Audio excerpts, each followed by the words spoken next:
ஓம் நமோ நாராயணாய. மங்களகரமான மரணம் வேண்டி கங்கைக்கரைக்கு சென்று அமர்கிறார் பரீட்சித்து மன்னர்.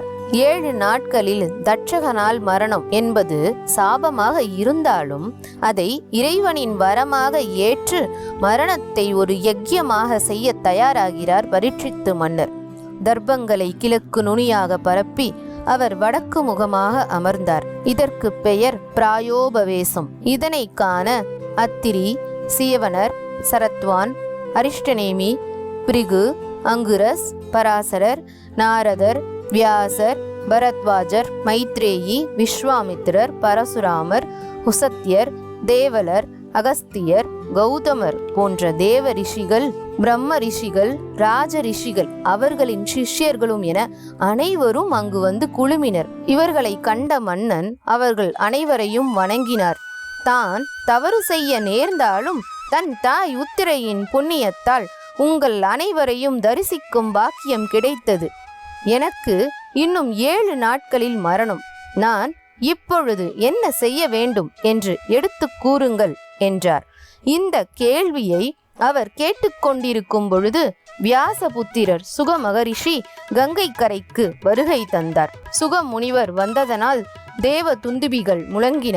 தேவர்கள் மலர்களை தூவினர். சுக மகரிஷி நட்சத்திரங்களில் இடையே ஒளிரும் சந்திரனைப் போல ஒளி பொருந்தியவராக தோன்றினார்.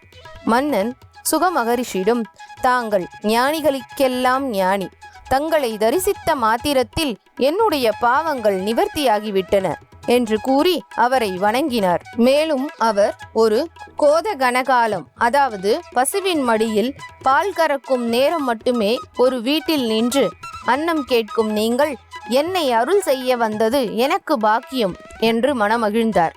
சந்நியாசிகள் சம்சாரிகளின் இல்லங்களுக்கு சென்று வாசலிலேயே நின்று பிக்ஷா வேண்டுவர். கோத கனகாலம் மட்டுமே நிற்பர்.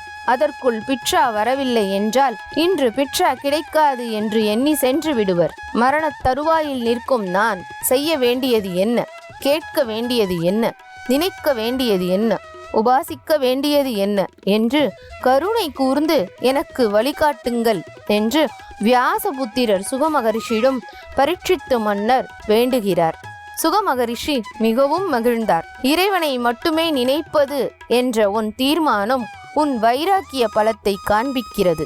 எனக்கு என் தந்தை அருளிய பாகவத கதைகளை உனக்கு அருள் செய்கிறேன் என்று மகிழ்ந்து கூறுகிறார். இத்துடன் ஸ்ரீமத் பாகவதத்தின் முதல் ஸ்கந்தம் முற்றிற்று. நின்னருளாங்கதியன்றி மற்றொன்றிலேன் நெடுங்காலம் பிழை செய்த நிலை கழிந்தேன். உன்னருளுக்கினிதான நிலையுகந்தேன். உன் சரணே சரணென்னும் துணிவு பூண்டேன். மண்ணிருளாய் நின்ற நிலை எனக்கு தீர்த்து வானவர்த்தம் வாழ்ச்சி தர வரித்தே உன்னை.